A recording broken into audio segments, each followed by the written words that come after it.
Who knows what Jay-Z, J.K. Rowling, Bill Gates and Oprah Winfrey all have in common? Okay, I will tell you then. They have all overcome failure in one shape or form to go on to gain success in their respective careers. Welcome to My Perfect Failure. Join us as we delve into the world of our perfect failures. We will interview, explore, and discuss how our perfect failures can lead us to success. Join us and tune in. Welcome everybody to another episode of My Perfect Failure. Today I'm extremely excited because I have another fantastic guest for you. So my guest today is the founder and host of the amazing podcast 1000 Voices, a podcast that interviews Black British changemakers and aims to empower a generation of Black British changemakers.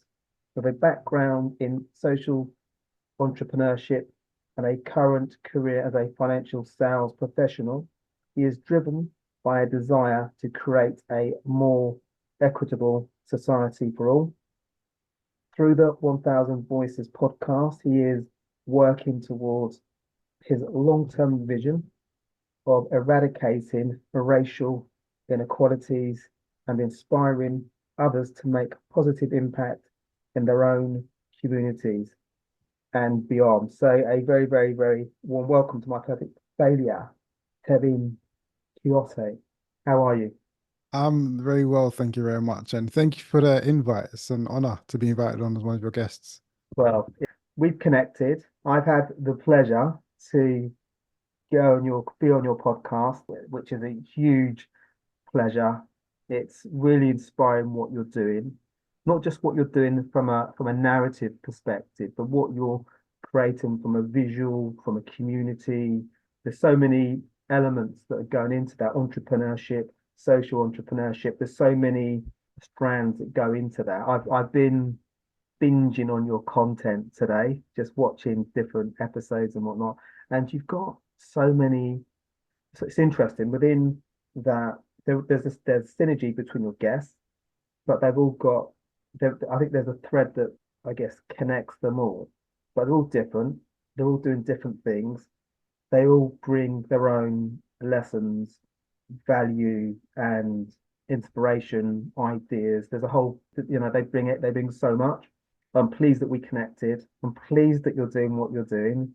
I'm excited to have this conversation, and I'm even more excited to see where your podcast goes. So, to get things started, where I'd like to start, if I may, is at the beginning. Who is Tevin? Why social entrepreneurship for you? Well, good question. I think the beginning is always a good place to start, isn't it? Because that's, well, as it says in the name, is where everything starts. It's the beginning. But for myself, so I'm from London originally. I grew up in East London in a place called Leytonstone, which a lot of people, even Londoners, don't know Leytonstone. A lot of people that would have heard of Stratford. Leytonstone on the map. Yeah, a lot of people would have heard of Stratford because that's where the Olympics were held in 2012 in London. So I'm basically down the road from Stratford, where I grew up. The area it was it was all I knew growing up. It was at the time it was normal when you get older and you look back retrospectively.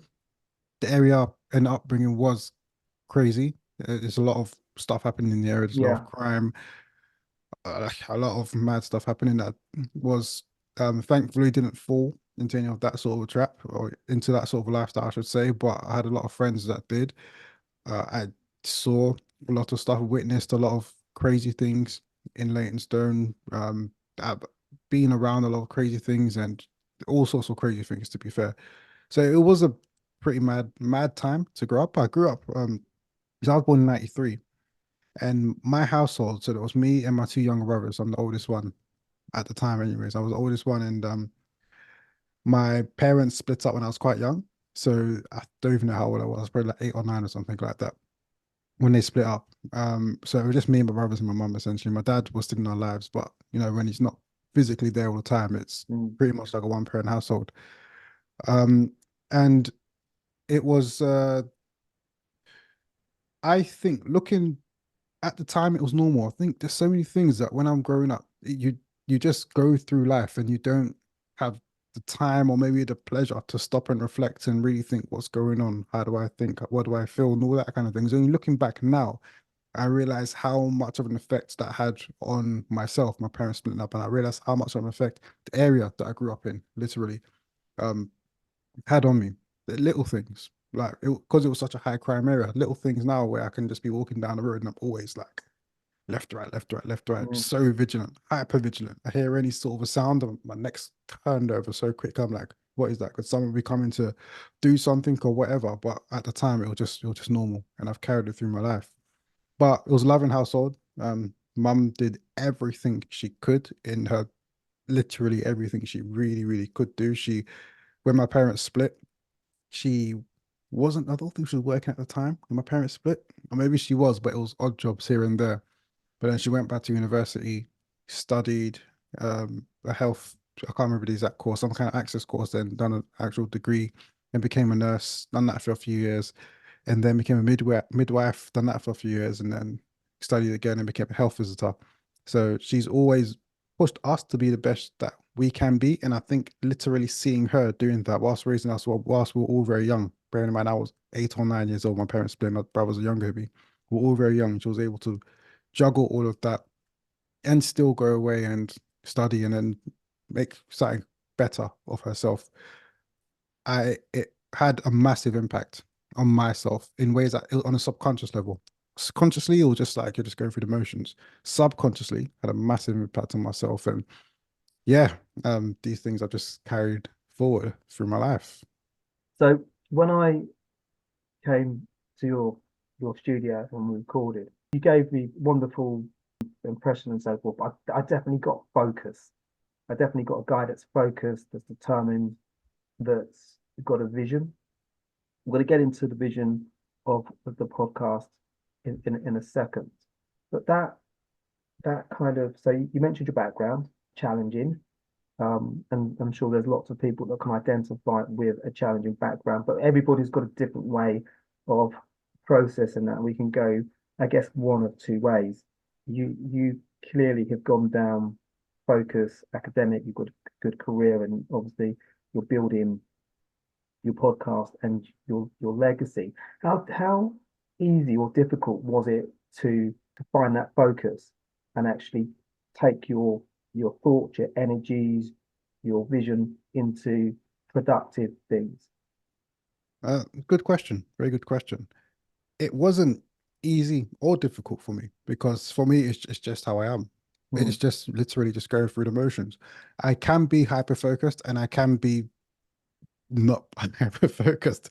It literally depends on what it is I'm working on. mm, I've realized over time that I'm very much purpose driven and I've tried a lot of things. Like I'm entrepreneurial by nature anyway. So I've tried so many different things. I've done little businesses here and there with my friends and tried other things online or whatever.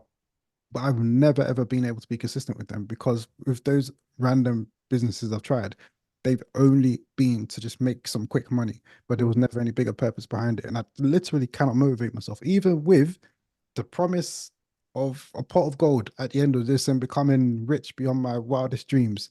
That still has never been enough for me to like just sit down and actually do the work because I'm just because it just doesn't connect. If I just don't really care if I yeah. keep it real. But when I do care, when it's something that is touches my heart, I'm yeah hyper focused. I'm very much a person that is all or nothing, and Mm. when I'm all, I'm all. I'm putting in. I'm not afraid of hard work. I'll put in the work. I'll put in the hours as long as it's something that I believe in. With regards to that, do you search for, I guess, ideas or projects with purpose, or do they come to you just organically? Is it a feeling? Is it intuition that drives you, that gives you the idea? You might see something on TV, you might read an article, you might have a conversation with your partner or family member, and the drive comes from feeling something that there's something I can and should do here or explore. That's a good question. I've never been asked that before. So I do a bit of both. I do. I've ran a business before, so maybe like my first purpose-driven business was an ethical menswear retailer. So in short, it was selling ethically made men's fashion Mm. by created by independent designers. And with that, I didn't know anything about fashion, so I had to go. I was literally reading and research as much as I can, trying to find a problem. So I'm delving into everything, and I'm found the problem in the fashion industry essentially, and that just resonated with me, connected with me when I heard about how bad the industry can be, and on an environmental level, on a human level, etc. It just connected with me, and through that, then that was how that business was born. That was back in 2014. Okay. With what I'm doing now on Thousand Voices, I didn't do that kind of thing. I didn't go away and do any research. That's more my lived experience, to be fair. That's just Mm. over time, and through some of my own lived experience, through experience of friends and family, through reading. I was reading a lot of stuff, and I like to just read a lot of stuff, from Mm. novels to historical books to self-help books. I read a lot of different things, and I think that exposure to all of these different thoughts and stories and all of that kind of thing is just so much richness. It helps you to understand things, and through doing that, you over time learn what you care about. I mean, you read some things and it can really resonate with you, and something can make you really happy, something can make you really sad, something can make you just light a Mm. fire inside of you when you've read that. Could be a story, could be a novel, could be a self-help book, could be some kind of historical book, whatever. But just through doing that kind of a thing over time, that's how 1000 Voices came about. But I didn't sit down and try to figure that one out. No, I totally get it. Totally get it. And just going back a fraction, when you talked about entrepreneurship and that journey, lots of different ideas, you kind of think about this, I want to do that, and you test it out. I think that's kind of typical of a good entrepreneur, because I think every successful entrepreneur will have a pile of projects that don't work, that just they go through the motions, they go through the process, but actually you work out actually either it's not viable, or actually done this and gone through the process, realize actually I'm not that into it, or there's not really a market for it. So I think that's, yeah. So I guess going back to that point, I think every successful entrepreneur will have two or three that actually work, and then there will be a load more that actually were just ideas. But I think they're kind of part of the process, because I think it's almost building, it's almost, there's lots of knowledge potentially that we don't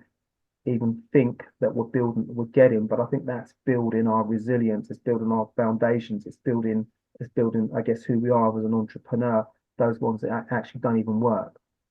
Yeah, 100%. I agree. There's no such thing as an entrepreneur that's just that, to the best of my knowledge, and I've read a lot of entrepreneur Yeah, books before. There's no such thing as an entrepreneur that just started something and click. That's it. They yeah, become yeah, a millionaire, instant success without any yeah, little setback or failure in their yeah. journey. Even if it's the same business, like there's always going to be something that goes wrong along the way. It's just Yeah, never plain totally, sailing. totally. So I was curious to ask you about obstacles, because along the way, it can be in business, it can be in life, it can be in any situation we come up against obstacles. We'll get into your podcast in a second, but I'm just keen to get your process of how you cope with obstacles and how you see obstacles, because what you're doing to date isn't easy. We're going to touch upon that in a second. What's your approach to obstacles?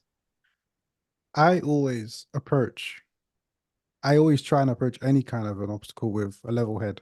That's something, anything, whether it's to do Yeah. with my podcast, whether it's just life in general. Funny story, I had a blood test a few months ago, and then the doctor said my cortisol levels were very low, and I'm thinking, oh my gosh, what is that? And then but they Mm. done some tests and they said it was okay, basically, because when they stimulated it, it was reacting properly anyways. So I was like, what does that mean? And then she was like, I don't know, maybe you're just very calm. And then I laughed because I've heard that so many times that I'm very calm. That Yeah. when things Yeah. are going haywire, I'm that level-headed guy. And I'll be like, okay, okay, okay, wait, stop, stop, stop. We could be on the tightest deadline. I'm like, wait. Okay, what do we do? Let's formulate a step by step. I do it at work with my wife all the time. Mm. I'm very much like, let's think about it logically and how can we overcome this obstacle. But I try not to become overwhelmed by any kind of Yeah. setback. There's always a way Mm. around. Yeah. That's an amazing approach to obstacle challenges, because very, very easy. You need calm voices, don't you? Because invariably, when we're dealing with challenges, we've all got different characters, different personalities. I think when we maybe are slightly over the top and bit too anxious and a bit too um, responsive in a maybe not sort of a balanced way, I think our decision making is a little bit off. We don't really we don't really get the make anybody around us in that situation feel comfortable. So I think it's a great temperament to have. What I'm keen to do, this is really the crux of why I was so pleased that you're coming on the podcast, is to talk about your podcast because I came to your recording studio and set up amazing. Already knew about the concept, which I love. So how did it arrive with you? And what was the process to go from it arriving in your head to thinking, actually, I need to find a vehicle for this mission and for this vision? Yeah, it arrived over time. It's not something I thought about and then started the next day. Far from it. I had the idea for years before I started it. Literally, I started it in 2022. I had the idea for at least 2017, probably 2016 actually, and just Wow. sat on it for a long time. The first time I ever met my wife was in 2017, first ever time. And I'd come from the shop. I had my big gym bag on me because I bought a tripod. So I had the tripod inside my bag. And I was like, yeah, I got this idea to start up this podcast called 1000 Voices. She's like, oh, yeah, that sounds good, etc. This was 2017. So it's been long in the works. Can I just interject slightly? Because I've Yeah. met your amazing wife, and she mentioned that was a date, right? That was your first date, and you're Yeah. right. And literally, you're like, yeah, I've got this, I got, Yeah. I got this idea. Imagine turn up. Most people turn up to their first date like dappered up with a Yeah, shirt, and yeah, I came with a big gym bag with a tripod inside, yeah, and saying, yeah, "Yeah, I got this idea for yeah. a podcast." I love that. Well, it was something I believed so strongly in. Mm, I can go into why it took me so long because over time I've realized what happened there. But in terms of the motivation behind it, there's a number of things. So personal stories, growing up when I grew up in Leytonstone, it was a very diverse area, mm, very, very diverse, and I loved it because of that. So many different people, cultures, and all of that. And I never ever I knew about racism and prejudice and all that kind of thing, just because I suppose, like you read about it, hear about it, and other friends and family and that kind of thing. I hadn't experienced anything outright on my end until I started to go to college. And I went to a college outside of Leytonstone. It was in Essex, so it was a very different type of area, yeah, yeah. predominantly white area. And my first week in Essex, I had two people call me the N-word. Mm, And then from then, like just every once in a while kind of thing. Basically, anytime I went outside London, I've had like the monkey chance. I've had a few yeah, things. yeah, yeah. Um, You get that. but yeah, and those are like whenever I've gone to non-diverse areas, but that's one side of things. Those are very overt in my face. I've had other things happen where I haven't been 100% sure. Could it have been a race element? Could it have not been a race element? I don't know. But that's my experience. Then on what I felt was even more um important was so I'll tell you another quick story. It's my younger brother's story actually. So he went on a school trip to Cornwall. And if you're listening and you don't know about Cornwall, lovely area, countryside, kind of rural type places, and it's in the southwest of England. And he went on a school trip to Cornwall. Cornwall isn't diverse whatsoever. And when they went there, the school kids in Cornwall were scared of my brother and his friends. And when So they got a bit, they were scared. yeah, they were scared. Yeah, they were like, "Oh, we thought you guys were going to be in a gang." When they got a bit comfortable, they're like, "Yeah, we thought you were going to be in a gang and all that kind of thing." Now, my question to that was, why did they think that? Right? Yeah, This was the first time they'd ever met a black person before. yeah. So, why was that their thought process? What are they hearing or Mm, seeing or consuming that's made them think that? And the answer to me was obvious. It just the media isn't yeah. great. And I feel like I've heard a lot of people say media, and it can, if you're someone that's heard it a lot of times, it can sound boring. It can sound like a broken record, but I Mm, don't see it. What else it could be? Is the media representation when it comes to black people in the UK hasn't been great. And that's why people who have never ever met a black person before can be scared and make an automatic assumption that this person's in a gang when he's so far removed from that mm. type of literally so far removed from that type of lifestyle. And then I feel like that those kind of thought patterns and whatnot on an individual level, if you're looking at one individual person, that's okay, that's wrong, and then they can manifest itself in stuff like things like that happen to me, for example, like, oh, he's whatever, I'll make a chant because they're all like that or whatever. That can manifest itself on a single level. When you aggregate up onto a societal level, then that's when I think you see some of these wide sweeping issues. On an individual level, it's here or there. When you have go up, up, up, up, up, then we got issues like all of these inequality gaps in the UK. We've got disproportionate sentencing in the UK. We've got educational attainment gaps in the UK. All sorts of things. And I think that negative media representation affects not only white people or non-black people who see that and have assumptions in their head, it affects black people too. We're Yeah, all consuming the same media, and we're not seeing enough positive media out there. And these kind of things, and these are just some stories, there's just so many. These kind of things, I think the news in general is overwhelmingly negative anyways. And I think that when it comes to the black British representation in the media, there's one narrative that's very disproportionately told. And whilst that's the reality for some people, and I'm not judging or saying whatever because that's someone's reality, that's someone's story, is far from being the reality or the story for mm, most Black Britons in the UK. And I wanted to do something to challenge that, to put out more positive voices, more positive yeah, representation. And that was how 1000 Voices came about. When I first had the idea, it was meant to be, it was a book, and it was I didn't even have a number in mind. I was just thinking about it in my head, and I was like, okay, we're going to write a book interviewing interesting Black British people. And then by that, I wanted to just get interesting in the sense that I wanted people with different backgrounds, like a diverse range of people on the podcast, or in the book, I should say. And over time, I thought, okay, let's do digital media because I thought that would be bigger. You could reach more people potentially than a book. So I was like, okay, we'll do a podcast instead. And we're going to interview 1000 inspirational Black British people.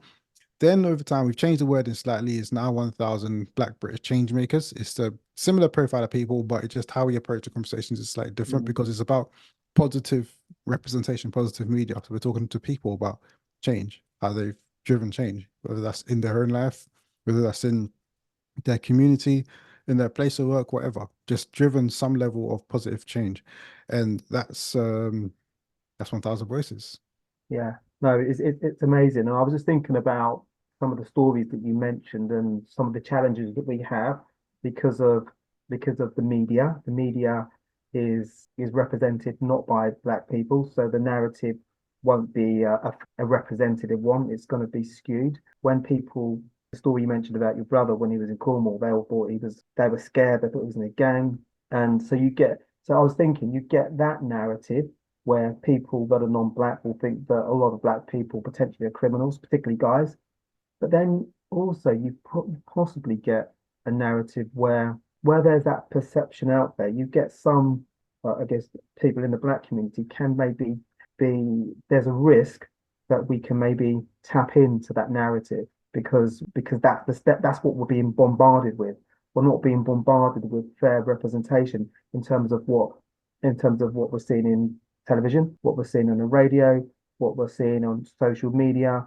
It isn't, it might be thinking, oh, maybe that's, I don't think that happens to a lot of people, but there's a risk of that because we're not operating from a fair playing field. Yeah, yeah. It's like you keep telling someone there's something. I mean, more often than not, they're just gonna take that on board, you know. Yeah, And if that's what you keep on seeing and hearing, then there's a risk that that can happen.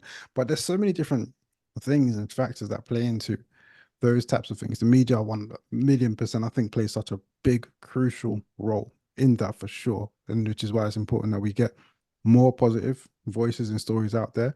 But on top of that, then there's all of these like societal issues as well. Like just if it's a low, what do you call it, like a poor area, then there's got to be more crime. It's yeah, just how the world works. Literally, poor countries, yeah, poor areas, more crime.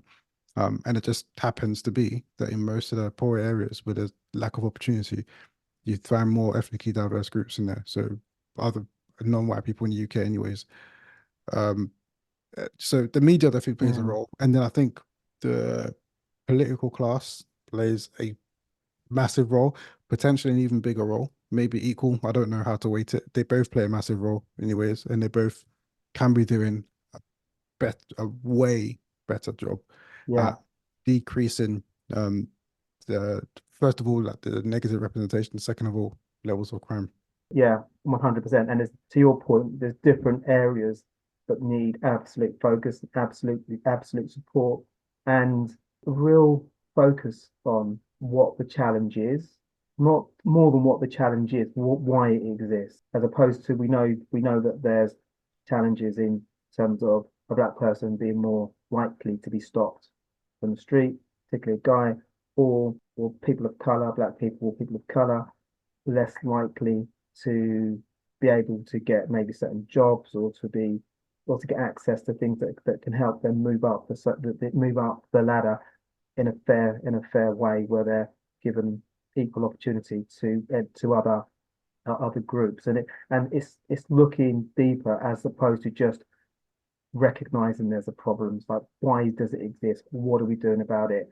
What is a sustainable plan, not just a cosmetic plan that is just almost lip service, what tends to happen, and then we wait for the noise to die down, and then nothing happens, and then it doesn't go away, it's still there. 100%, 100%. I think if all things were equal, literally, if everything was equal, there would be no disparity when it comes to different groups of people. Everything would be the same, maybe like small swings, but it wouldn't be massive differences in wealth. There wouldn't be massive differences in educational attainment rates. There wouldn't be massive differences in disproportionate sentencing rates. That there wouldn't be massive differences when it comes to policing and police brutality stuff. That it wouldn't be a thing if all things were equal. And clearly all things are not equal. And it requires a level of intervention in order for that to be rectified. Because if we just sit back and hope it's going to get better, the chances are it's not. It's not going to. So it requires intervention from a number of different people, a number of different actors in the media space, in the political space, in the education, in all these different areas where there's some kind of disparity that's negatively impacting black people or even other groups of people. It requires intervention in order to rectify that so we can get back to a level playing field. Yeah, absolutely.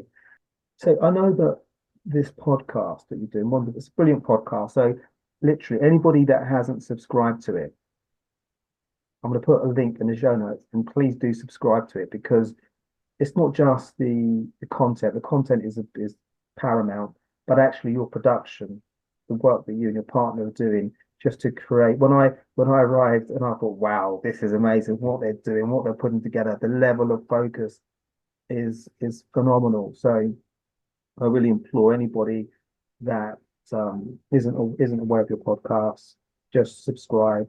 YouTube, Apple, all the, I guess, whatever directory is your preference, but I would 100% say definitely YouTube, subscribe. So that leads me to a question around, when you decided you were going to do this, you weren't messing about, you decided I'm going all in on this. What was the thought pattern there? Because I wish I was around you, because I probably would have gone harder in terms of the production piece. Where did that desire and intention come from? The desire and intention around the production piece, you mean, or just for like Everything, 1000 Voices? yeah. So like when you decided we're going to do this podcast, it was like, yeah, we're going to have amazing guests, and I want to have a production where it's visual. You know, you've got your studio, and that shows me somebody that's quite ambitious, quite focused, and wants to do a good job, but wants to not kind of tiptoe around it. I want to kind of, do you know what I mean? Ultimately, have a podcast discussion with the full package. Yeah. For me, it comes from, I discovered what my purpose was. Maybe I say discovered. I feel like uncovered, because I feel like we all know deep down anyways within us. And when I uncovered that, it was like a no-brainer, in a sense where, okay, we're gonna put our heart and soul into this thing. When, like I was saying earlier, although right now it looks a certain way and everything, and thank you for the comments as well, but although right now it's, we're trying our best to get it to be as nice as we can be. Like I said before, it took over 5 years to start it, and Yeah. I still had that desire back then. I really, really wanted it. Or maybe I didn't. I don't know. Maybe some psychologist can break it down for me. But Any psychologist, please write in. Please give us your comments. I feel like I really wanted it anyways. but I wasn't doing what I literally knew I had to do. And I was coming up with all sorts of magnificent stories. I was like, because I went and bought a tripod in 2017. I'm like, oh, we need to be filming it in person, etc. And then I just couldn't do it. I couldn't find a place. And then I ended up filming, I think, 2 interviews back then, maybe 2017, 2018. I'd never released it 'cause I didn't like the way it looked and Yeah. all of that. And then I was just really procrastinating, pushing it off. And then Mm. 2020 came and I was like, oh, lockdown, so I can't film anymore.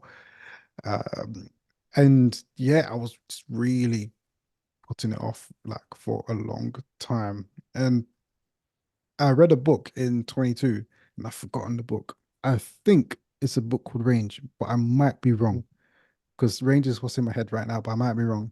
Yeah.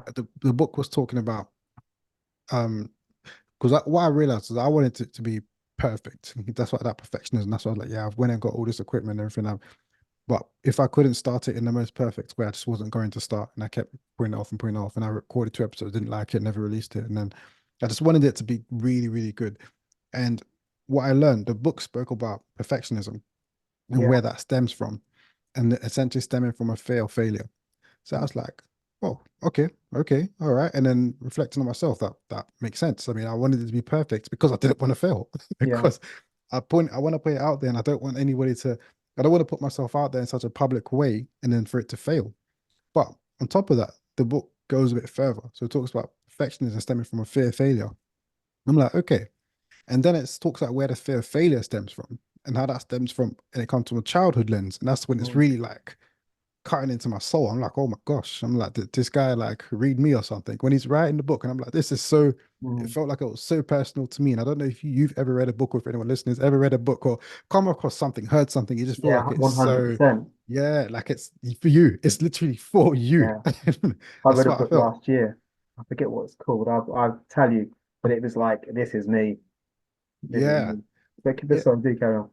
Yeah, no problem. And then when like, so I read that and it's talking about from a childhood lens. And to paraphrase it, it spoke about the fear of failure comes from childhood lens. So when you're younger and your parents always want you to be the best. Yeah. So it could be like you can go and score 95% of your maths test in school. And the question would be like, why didn't you get 96 or 97? Why didn't you get 100? Why didn't, it's always Yeah. like you haven't got the top. And whilst I 100% makes sense to where the parents come from, they're just trying to push you to be the absolute Mm. best and not settle for anything less than the best. But unintentionally, what that manifested into me for me was that if it's literally not 100% perfect, I'm not even going to try. Yeah. I'm not going to put it out there. And that's why I was doing 1000 voices. I just literally wasn't putting it out there because it had to be 100% perfect, which is why it took me more than 5 years, six. I have to go through my emails, maybe six, Mm. seven. I don't know. It took me a very, very long time to even put out the first episode. And throughout this whole, it's not that it ever left my mind. I didn't not stop ever working on it.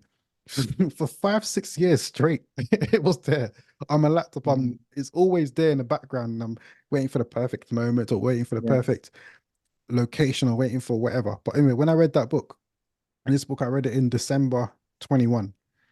And then we released our first episode in February 22. So after that, after that, and when I released the first episode, I think we had 6 or 7. So I wanted to bulk record a bit before we finally release it. Yeah.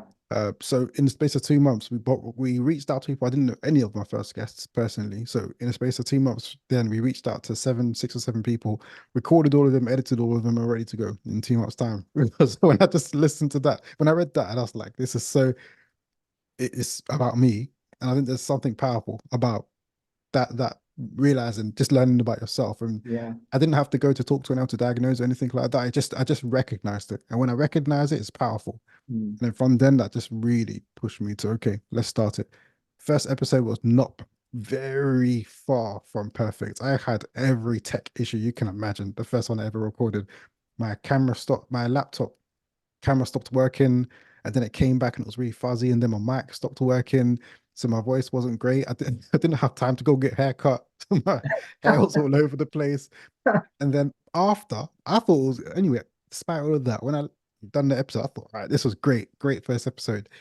When I went back to listen to it, oh my gosh, Mm. I don't know if you've had it. I You have sit back. literally, I can literally, when I edit, I can, like, everybody's watching online, they can see me. Literally, I go like that because I'm Yeah. like, why did I say that? Why have I interrupted? There's any number of things, and if anybody could see me, because I'm generally in a room just editing, and if anybody could see me, just see the action, they think this guy is gone mad because I'm just like that. I'm swearing. Yeah, so I can definitely empathize with that. Yeah, yeah, it was like that for me. That first episode, like it was more, I kept on saying and I didn't realize I had so many fillers. I did Yeah, not same, realize. same. And then it's only when I went back and edited, I was like, what? I said it Yeah, every second. I said yeah, it. Oh my gosh. And then I was trying to cut out every single I didn't know any AI at all. I don't think there was any back then. So it was a very manual. So it yeah, was, I think it was like an hour going through it and it cutting out it took me forever to edit yeah. that. Same. To be honest, I think that every podcaster, unless you come from your TV presenter, that's your background. Yeah. But I think you start wherever you start. I think you go through the ums, and I've got basically, essentially, sort of. Um, I've just done an there's a Yeah. number of different things that I've got rid of one, and then I've brought another one in. I'm Yeah. a filler. So over a period of time, probably since I've been podcasting for 4 or 5 years, I've probably had 4 or 5 different fillers. So I replace one with another. When I edit, I don't know what I'm like now. I'll find out when I edit this, but it's yeah. So I totally get where you're coming from. Yeah, yeah, yeah. It was totally like that, the first one, and I didn't even want to put it out to be honest, because I just thought this is not great. But with all of the tech issues and all the Yeah, fillers and stuff, but in the end, I thought, you know what, it'll be very disrespectful to my guest as well. I've taken yeah, a bit of time out of her day. She's coming on it. Let's just put it out anyways, and then yeah, it totally. is what it is, and then people hopefully will see the growth over time. Yeah, and I think that's part of the journey. I don't think so. To your point, I think perfection is the enemy of done. If we try and be, everybody has got an idea. Because although I've been podcasting for 5 years, I still regard myself as a newbie, as a beginner, because I know my aspirations are to be the very best version of what I can be, and I feel that I'm a long way from that. So, but we have to. The purpose is bigger than purpose has to be bigger than our ego. So your mission, what you're doing now, is phenomenal, and our ego can't stop us putting out the wonderful content because the conversations you have, I haven't listened to them all, but I will, are phenomenal. And this content, these discussions, listening to your discussions, they're amazing because you just write down, you get little pieces from different conversations that you listen to that are really inspirational. And they're things that people can take and put into our own situation, particularly if you're Black British or don't have to be Black British, but if you are, because a lot of the lessons are life lessons, they're career lessons, they're lessons that we all can do something with. So to go back, there's a couple of questions I have in my head at the moment. I think the one I'm going to go with is you talk on your podcast. I'm sure I listened to something that the actual vision is quite a big one, and the ambitions are quite big or very big. And the podcast is potentially the first start of that.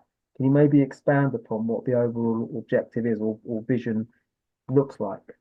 Yeah, yeah, for sure. That's evolved over time as well. So when I first started Thousand Voices, it was, like I think I said earlier, it was a book, and then it evolved Yeah. into a podcast. Now I don't tend to call it a podcast. I call it a platform because then that Mm. opens us up to evolve some more. But so the vision is a world where the voices of Black British change makers are celebrated and empowered, creating a ripple effect that drives systemic change in the UK. The We have a framework we've put together. Yeah, I was going to ask about that. Yeah, so it's called the SEEN framework, SEEN, helping Black British change makers to be seen. So the first part of the framework is a S, which is show. So that's like the media angle, the media lens. So we're showcasing the stories of Black British change makers. The podcast is one avenue that we're using to showcase the stories, but we showcase and amplify the voice of these Black British change makers. But we do want to expand, hopefully, into some other things. So some people might enjoy podcasts, which is great. Some people may enjoy other things, other maybe it's a live event of some sort. Some might enjoy different types of media, maybe not long form, maybe some shorter form documentaries or something, or I don't know, documentary series, like different things. But you don't want to just expand and come up with different ways in which we can amplify the voice of these people who are doing good work, positive stories. That's the showcase part, the show part. Next part in the framework is E for educate. So we showcase these stories, then we want to educate um Black Britons on how to drive change. So how they can drive positive change, whether that's in their own life or in their community or whatnot. Again, emphasis being on change. It's all positive change that we want to Yeah. drive. Then after that, empower. So we've showcased, we've educated. Now we want to empower people, very tangibly empower people to go out and drive change.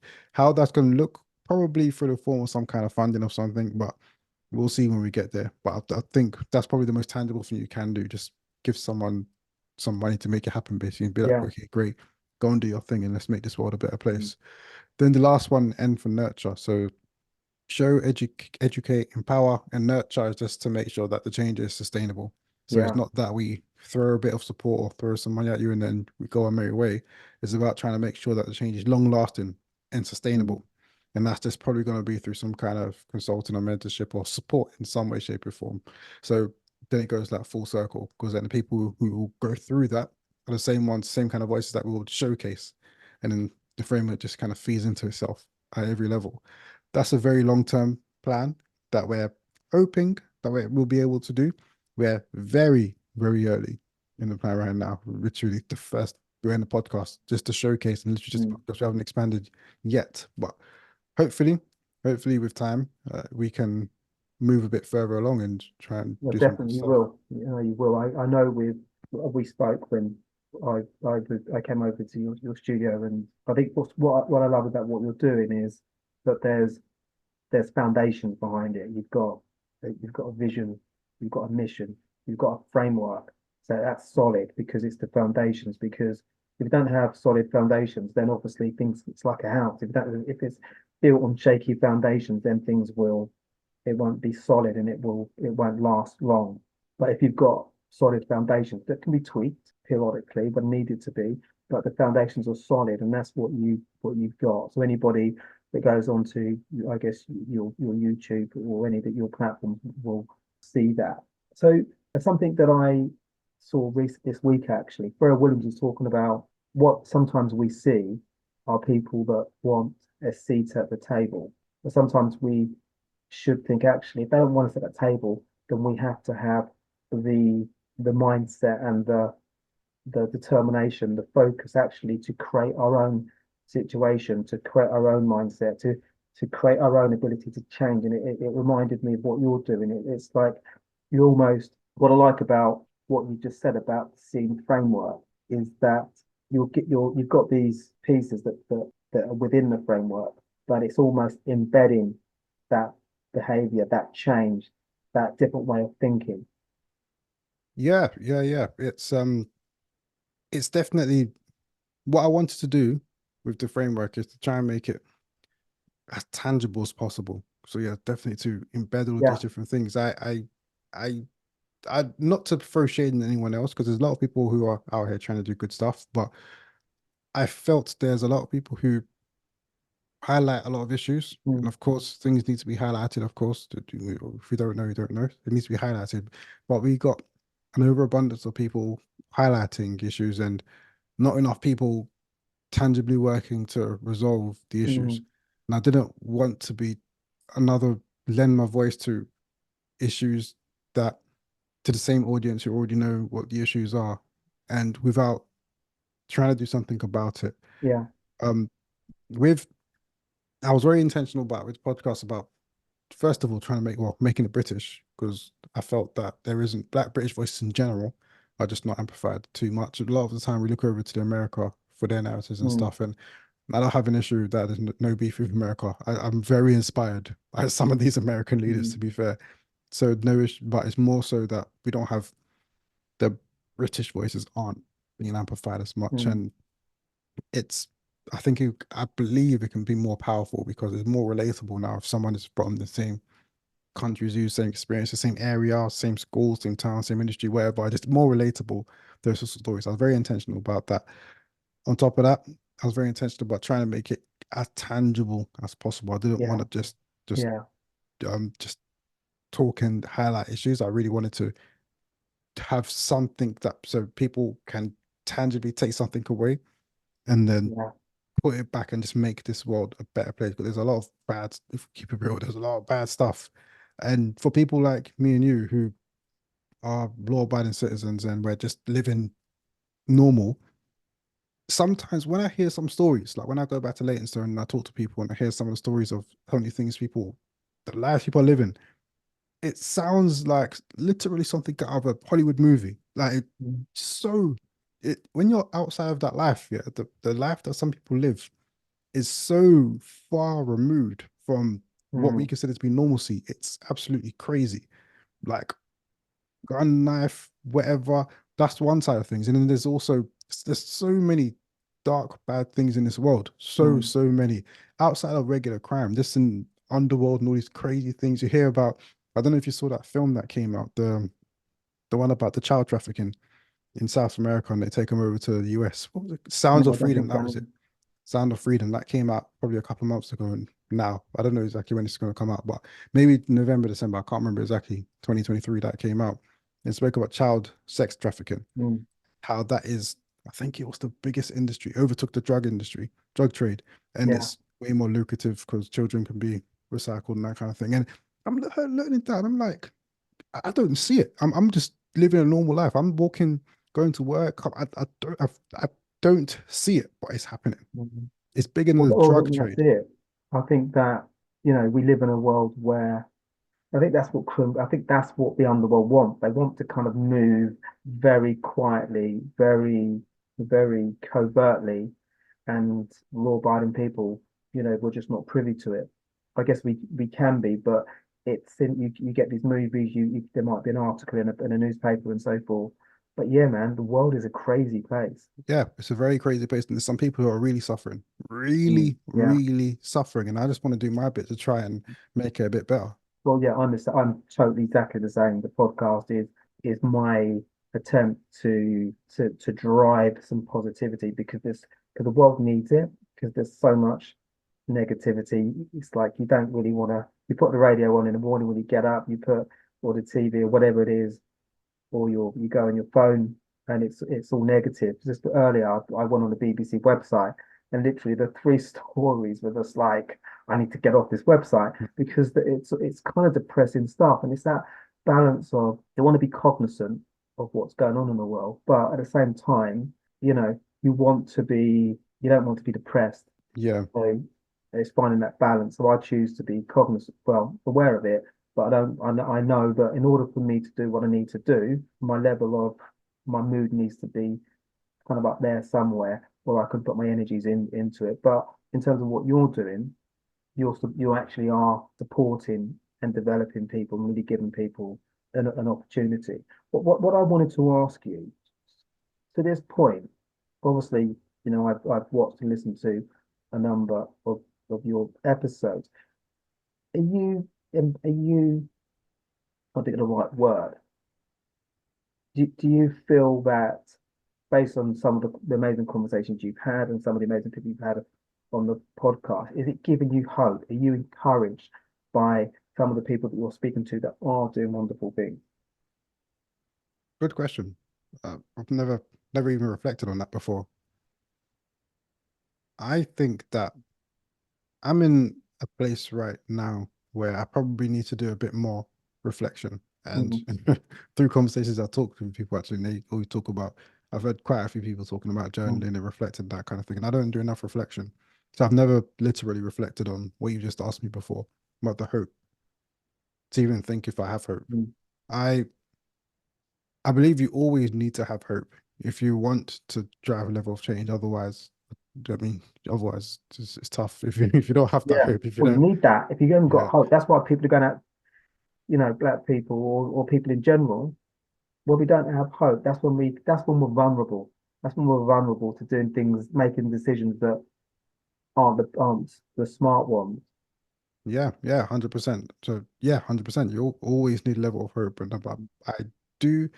I have like a maybe even like a childlike type of belief that the world can and will be a better place. Mm, 1,000 1,000 voices is not me. It's an extension of me. It's an extension of what I believe in. I don't, but it's not all I'm planning on doing in this yeah. world. That's like my work here in the UK. It's very specific to UK, Mm, Black British people in the UK. I want to do stuff all over. And I've spoken to people who are doing some amazing work all over the world, in Europe, in Africa, in South America, who are doing some good stuff. And I'm like, I want to just drive good mm, change in the world. And I do have hope that with enough, if enough people do it, because I can't do it myself, mm, but if there are enough people who are doing whatever they're doing, it doesn't have to be, you don't have to be the next, I don't know, Richard Branson or whatever. Like you can be a community person. You can be, I think it just starts with a change of heart, and then you mm, can help your neighbor. And if everybody helps the neighbor to try and make them a little bit better, or try and make the world a little bit better, the world will be a much, much yeah. better place than it is now. And I think I do have a level of hope that we can, as a people, make things Mm, better. yeah. But I do think, yeah, I think I'm in your camp on that. And that I think your podcast, what it is doing brilliantly is the content is there, the people are there, the conversation is there, the ideas are there, the narrative is there. And I think it's really, people watch the episodes and it will just really give them a point of direction. They can identify with the vision, with the mission, the framework you've discovered, because we need these things. And I think we need, because I think I do agree with you about we have the US on a pedestal. I love the stuff that people in the US are doing, and so we want that, never want them to stop. But I kind of get a feeling, not with everybody, but certainly with a lot of us, that we think that they can maybe achieve, they could scale bigger than us, and we accept that they're going to do amazing things, and we accept that we want to do good things, but potentially we won't hit those levels. But there's no reason why we can't. So it's shifting that thought process. 100%, 100%. Yeah, US is definitely on a pedestal. We look to the US for a lot of stuff, but there's a lot of stuff happening over it. It's not just the US that has a Mm, black narrative. So we know about like the civil rights movement stuff in the US. People generally speaking don't know what's happened over here in the UK. UK is one place. There's black people all over the world. mm, Every country that has some kind of a black presence is going to have some kind of black history. I've mm, never heard anyone talk about, what country, German Black history or Italian Black yeah, history. There's a lot of Ghanaian people in Italy, and my heritage is Ghanaian. I've never heard anyone talk about Black mm, history in Italy before.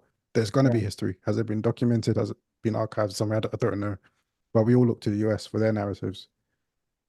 Okay, okay, wonderful. Conscious of your time, so I wanted to ask you, where can people find you? We'll put everything on the show notes, but we want people to find you, watch the podcast, subscribe. I guess it would be great if people actually give you some feedback, on some of the episodes on YouTube. What do they like about it? What have they learned from it? What additionally would they like? Yeah, yeah, definitely. So you can find 1,000 voices on every major podcasting Mm, platform, just 1,000 voices. YouTube, 1,000 voices UK. Social media at 1,000 voices UK, again on most social media platforms. We're most active on LinkedIn and Instagram. And we've got a TikTok page now actually as well. mm, So you can find us there, all the same thing. yeah. Like it, subscribe if you can, engage with the content. So comment, Mm. like, or whatever, and all that kind of thing. It helps us a lot because then it helps these algorithms to pick it up and recommend it out to more people, helps us to get these voices and amazing people stories out further and wider. So please do like, subscribe, and comment on your favorite video. Yeah, definitely engage with the comment. I think what would be interesting as well, just from my perspective, is if people engage with the content, what actions are they keen to explore as a result of listening to one of your conversations? Because the conversations are very informative, insightful, and yeah, what does that inspire you to do, to think about doing, or want to explore? So I think that would be interesting from their point of view, but I guess also from yours. Yeah, 100%. It would be really good because that's feedback for me, so I can learn. Like, Yeah, okay, this is what people are absolutely. taking away from me. Maybe we should try and get more conversations like this, Yeah, or people don't like this. Okay, we can try and steer away from that kind of thing. But of course, yeah, yeah, that kind of meaningful feedback is very, very, very beneficial for us over here, 1,000 Voices. yeah. And lastly, then I'm going to ask you the recurring question. And even if you're somebody that's in a business, you might be I don't know, a director in a company, and you might think actually we need to engage or understand more of this. I think it would be interesting to get insights from individuals, but also from companies or that resonate with a lack of knowledge around this stuff, but actually you want to know more. You may want to engage with Tevin or your partner just to understand more and understand how they can build, maybe understand frameworks that they can use to actually make a difference within their business, but I guess also to the wider community. Yeah, yeah, that might be interesting. I haven't really considered something like that, but I'd be up for that for sure. Yeah, For sure. 100%. Yeah, 100%. Because I think it, cause you mentioned that you're a very important part of the conversation, but we need engagement from people, but also I think business industry needs to get involved. They need to understand that they can get involved, they can ask questions, they can understand how they can change things because it is a collective effort, and you need change makers like you to start the conversation. So, and then other people should join the conversation and really contribute in a real um, helpful, constructive way. Yeah, yeah, that might be interesting for sure. I'd be up for it. Yeah, Having a totally, conversation around that. totally, totally. Tevin, so finally, we've reached the end, and hopefully we can do this again because I've scratched the surface in terms of what I want to talk to you about, but we are operating a time constraint. So, got a recurring question on the podcast, which is if you could invite three inspirational people for dinner, alive or past, who would you invite? All right, so I've got four names. Sorry? I've got four names. I've got Okay. one who is 100%, yeah, 100%. That first one will be my grandfather. So quick story. So my grandfather, this is my maternal grandfather, my mum's dad. I never met him. He passed away in 97. I was born in 93 and he was in Ghana. I was over here. So I never met him before.